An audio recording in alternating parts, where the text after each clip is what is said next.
अस्सलाम वालेकुम एवरीवन, मैं हूं मोहम्मद तलहा। आप लोग देख रहे हैं तलाश फेस एकेडमी। बच्चों, फर्स्ट ईयर फिज़िक्स के न्यूमेरिकल सॉल्व करने में आज बारी है चैप्टर नंबर 11 ऑसिलेशंस के न्यूमेरिकल को सॉल्व करने की। 1 से लेके 5 तक के जो न्यूमेरिकल या रीजनिंग क्वेश्चंस थे उनको मैं ऑलरेडी अपलोड कर चुका हूं। आप देख लेना, लिंक मिल जाएगा आई बटन में या डिस्क्रिप्शन में जाके। और ये जो वीडियो है इसमें हम लोग सॉल्व करेंगे न्यूमेरिकल 6 टू न्यूमेरिकल नंबर 10, ठीक है ना। बीच में अगर रीज़न भी आता है तो उसको भी एक्सप्लेन कर देंगे। तो question number 6, what is the period of a simple pendulum. एक सिंपल पेंडुलम का पीरियड क्या होगा of a 6 kilogram mass oscillating on 4 metre long string. ठीक है, जो स्ट्रिंग है उसकी लेंथ गिवन है 4 मीटर के बराबर, और कह रहे हैं जो कि मास जो कि यहाँ पर मूव कर रहा है वो 6 किलोग्राम का है। बट मैं आपको एक बात याद दिलाऊं, जो टाइम पीरियड होता है सिंपल पेंडुलम का वो मास पे डिपेंड नहीं करता। हरगिज इस ट्रिक में मत आना बच्चों, ये थोड़ा सा कंफ्यूज करते हैं बच्चों को देखने के लिए कि उनको कॉन्सेप्ट है कि नहीं है। आमतौर पर बच्चे अगर पढ़ेंगे और कॉन्सेप्ट नहीं होगा, रट्टाफिकेशन होगी, तो बोलेंगे यार कोई ऐसा फॉर्मूला जिसके अंदर मास होना चाहिए उसको कहीं से यूटिलाइज करें। नो नो नो, कभी भी नहीं।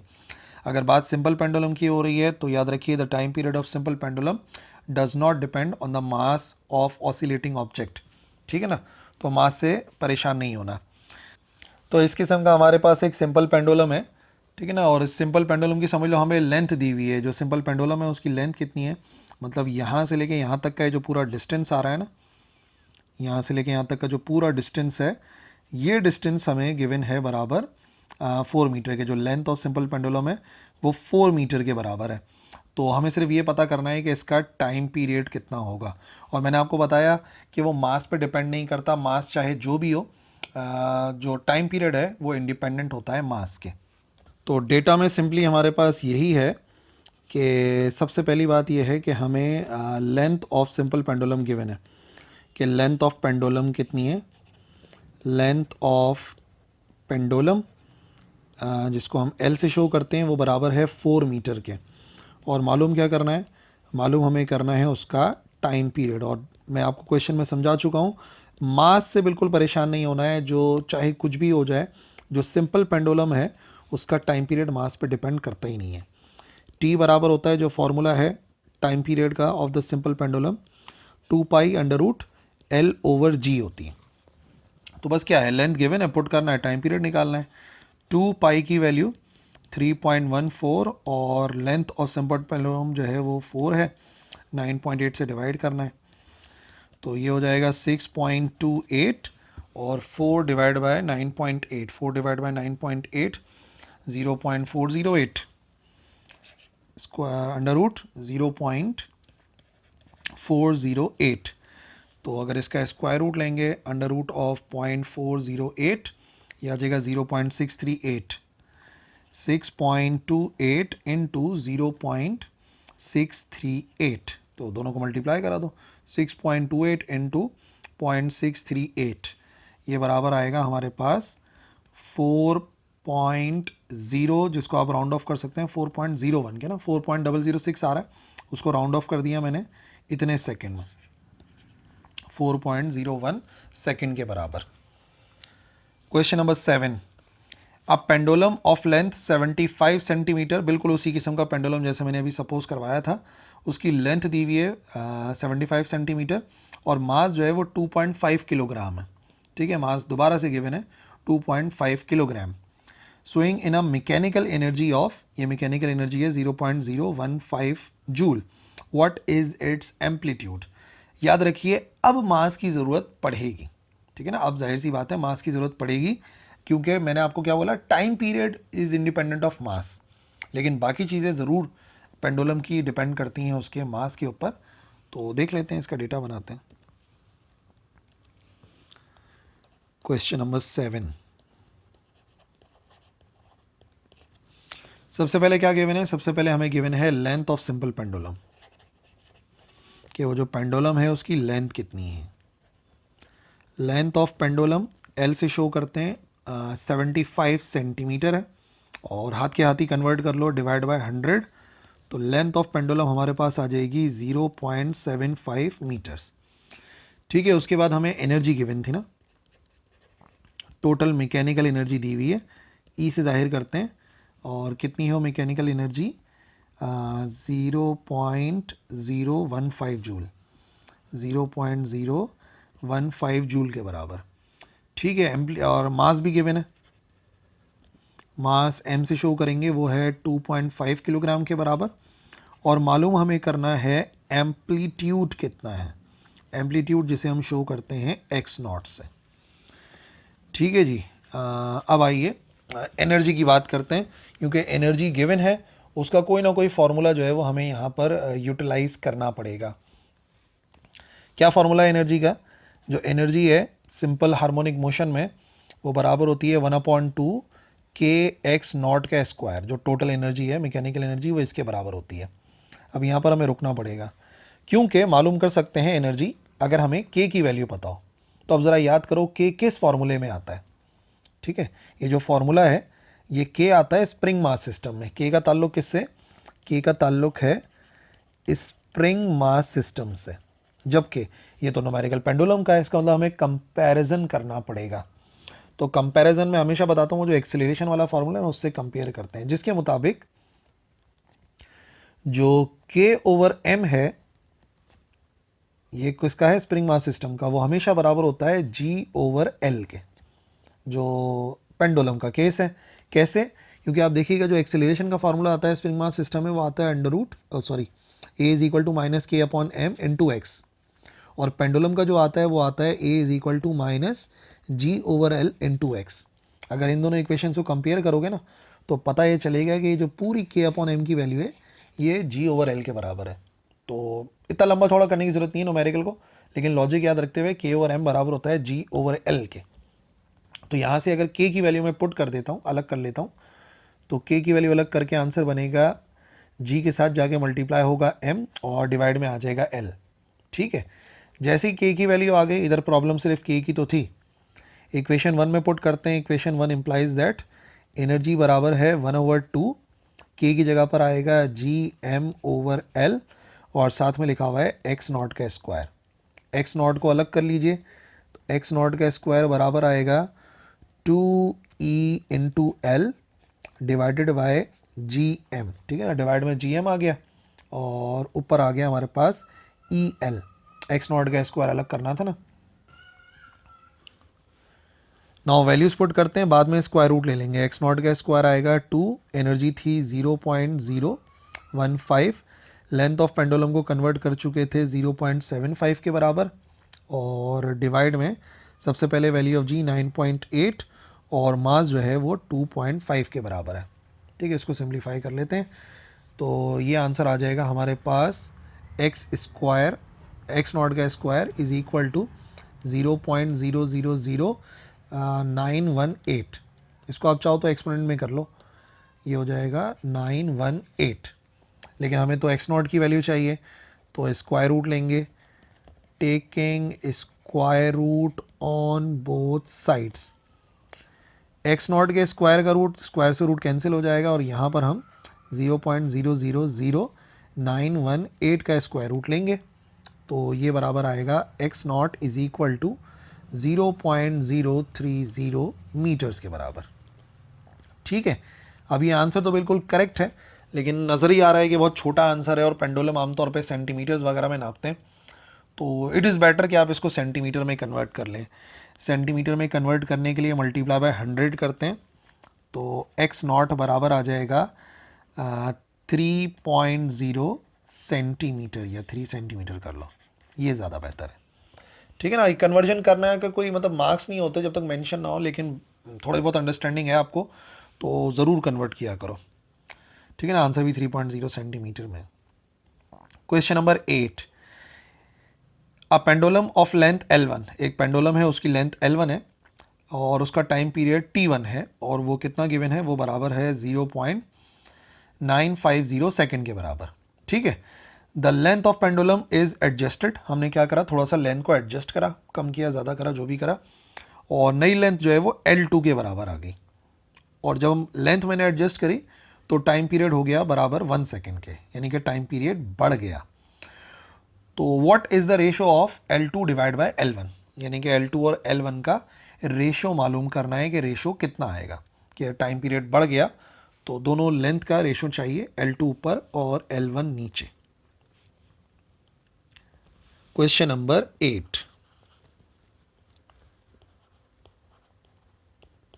तो सबसे पहले वाला जो टाइम पीरियड था हमारा वो क्या था? इनिशियल टाइम पीरियड कर देते हैं पहले वाला। इनिशियल टाइम पीरियड ये बराबर है T1 के, और कितना है T1? 0.95 सेकेंड के। अच्छा, बाद में जब एडजस्ट कर दिया तो फाइनल टाइम पीरियड आया, उसको T2 से जाहिर करेंगे, वो एग्जैक्टली 1.00 सेकेंड आ गया था। मालूम क्या करना है? रेशो ऑफ लेंस, वो जो लेंस है उनका रेशो निकालना है, और गिवन था L2 डिवाइड बाय L1 मालूम करना है। ठीक है जी, तो रेशो से ही सॉल्व करेंगे, इतना कुछ कॉम्प्लिकेटेड नहीं है, थोड़ी सी आपको लॉजिक लगानी पड़ेगी। तो एज वी नो दैट जो टाइम पीरियड होता है सिंपल पेंडुलम का वो क्या होता है? T बराबर होता है 2 pi under root L over G। ठीक है ना? तो हमारे लिहाज से क्या बनेगा? इनिशियली क्या बनेगा, फाइनली क्या बनेगा? इनिशियली जो फॉर्मूला बनेगा वो क्या बनेगा? वो बनेगा T1 is equal to 2 pi under root L1 over G, equation 1। Finally जो बनेगा वो भी लिख लेते हैं।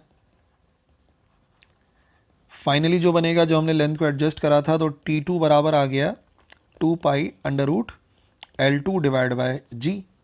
ठीक है, ये आ गए हमारे पास इक्वेशन नंबर 2। अब L2 डिवाइड बाय L1 करना है तो इक्वेशन 2 को डिवाइड करा देते हैं इक्वेशन 1 से। इक्वेशन 2 डिवाइडेड बाय इक्वेशन 1, तो इधर तो आ जाएगा T2 डिवाइड में आ जाएगा T1, और यहाँ पे क्या क्या आया? यहाँ पर आ गया 2 pi under root L2 over G और डिवाइडेड बाय 2 पाई, ऐसे डिवाइड में लिख रहा हूँ, स्लैश में नहीं लिख रहा, L1 ओवर G। अच्छा जी, डिवाइड को मल्टीप्लाई में चेंज करते हैं, तो T2 डिवाइड बाय T1 बराबर आएगा 2 pi under root L2 divide by G, और डिवाइड को मल्टीप्लाई में चेंज करते हैं तो रेसिप्रोकल हो जाता है ना। रेसिप्रोकल होके क्या हो जाएगा? ये हो जाएगा 1 ओवर 2 पाई, और यहाँ पे रेसिप्रोकल हो जाएगा G ओवर L1। जो कैंसिल हो रहा है उसे कैंसिल कर देते हैं, 2 पाई से 2 पाई हो गया कैंसिल। ठीक है ना? और ये G भी कैंसिल करवाना है, तो G को कैंसिल करवाने के लिए पहले स्क्वायरिंग कर लेते हैं ऑन बोथ साइड्स। इधर हो जाएगा T2 का स्क्वायर डिवाइड बाय T1 का स्क्वायर। इधर जब स्क्वायरिंग करेंगे तो रूट कैंसिल होंगे, ये आ जाएगा L2 डिवाइड बाय G, और यहाँ पर आ जाएगा G divide by L1। G से G हो गया कैंसिल, इसका मतलब हम इजीली मालूम कर सकते हैं, तो T2 का स्क्वायर डिवाइड बाय T1 का स्क्वायर, T2 का स्क्वायर डिवाइड बाय T1 का स्क्वायर बराबर आ जाएगा L2 डिवाइड बाय L1 के। तो हमें यही तो चाहिए था ना, L2 डिवाइड बाय L1। तो T2 का स्क्वायर, T2 का स्क्वायर मतलब 1.00 का स्क्वायर, और T1 का स्क्वायर, T1 कितना है? T1 है बराबर 0.95 के, तो 0.95 का स्क्वायर, 1 का स्क्वायर तो 1 ही होता है, L2 डिवाइड बाय L1, ये वैल्यू बराबर आ जाएगी हमारे पास डिवाइड करके 1.1 के। और क्योंकि सेम चीज़ों के दरमियान का रेशो है तो इसका कोई भी यूनिट नहीं होगा, सीधा सीधा ऐसे ही आंसर लिखा जाएगा। Question number 9। A wire is hanging from top of a tower. ठीक है, एक तार जो है वो लटक रहा है टॉप ऑफ द टावर से, such that the top is not visible. तो हमें उस टावर का ना टॉप नज़र नहीं आ रहा, ड्यू टू डार्कनेस, अंधेरा है या जो भी है, मुझे नहीं पता कि टॉप कहाँ है। How do you calculate the height of tower? तो उस तार की मदद से, वो जो हैंगिंग कर रहा है, लटका हुआ है टावर के टॉप से, आप कैसे मालूम कर सकते हैं उस टावर की हाइट? बेसिकली ये एक साइंटिफिक रीज़न है, कोई न्यूमेरिकल नहीं है। तो मैं आपको दिखा देता हूँ पहले कि आंसर क्या लिखोगे, और फिर समझा भी देते हैं। ठीक है ना? तो देखो, जो हाइट ऑफ टावर है उसको ईजिली हम डिटरमाइन कर सकते हैं कैसे? If we tie a mass with the hanging wire, जो हैंगिंग वायर है उससे आपने सिर्फ एक मास को, जो भी मास हो उसको आपने बांध देना है, हैंग कर देना है। If the wire is set into vibration, और फिर क्या करना है? उस वायर को वाइब्रेट कराना है, तो वो बिहेव करेगा लाइक अ सिंपल पेंडुलम, क्योंकि तार लटका हुआ है, आपने मास उसे हैंग कर दिया। ठीक है, और कुछ मास को हमने कनेक्ट कर दिया था एंड ऑफ द वायर पे।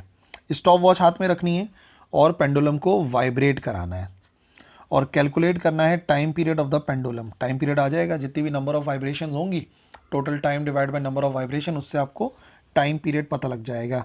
यू में फाइंड द टाइम, 10 वाइब्रेशन के लिए कर लो, 20 वाइब्रेशन के लिए, तो डिवाइड बाय 10 करके, डिवाइड बाय 20 करके टाइम पीरियड कैलकुलेट हो जाएगा। तो इक्वेशन सिंपल सी हमारे पास टाइम पीरियड की, टी बराबर है 2 pi under root L over G. ठीक है ना। टॉप ऑफ टावर है, हमें ऊपर का तो नज़र नहीं आ रहा इस तरीके से, और इससे जो है ना एक वायर हैंग हो रहा था, हमें बोला इससे समझ लो एक वायर जो है ना यहाँ से हैंग हो रहा है। तो हमने क्या कर दिया, हमने इस वायर के सिरे पे किसी ऑब्जेक्ट को बांध दिया पहले तो, और फिर उसको वाइब्रेट कराया पेंडुलम की तरह, इस तरीके से उसे वाइब्रेट कराया। ओके, और स्टॉप वॉच से टाइम नोट कर लिया। मिसाल के तौर पे उसकी नंबर ऑफ वाइब्रेशन कराई 10, और 10 वाइब्रेशन का हमने टाइम नोट कर लिया कि भाई जितना भी टाइम लग रहा है उसको नोट कर लिया हमने ना। अब क्या करेंगे, टाइम पीरियड तो आ जाएगा, सीधा सीधा टोटल टाइम को डिवाइड कराएंगे नंबर ऑफ वाइब्रेशन से। एक मर्तबा अगर टाइम पीरियड आ गया तो लेंथ जो है, हम हाइट जो है टावर की मालूम कर सकते हैं।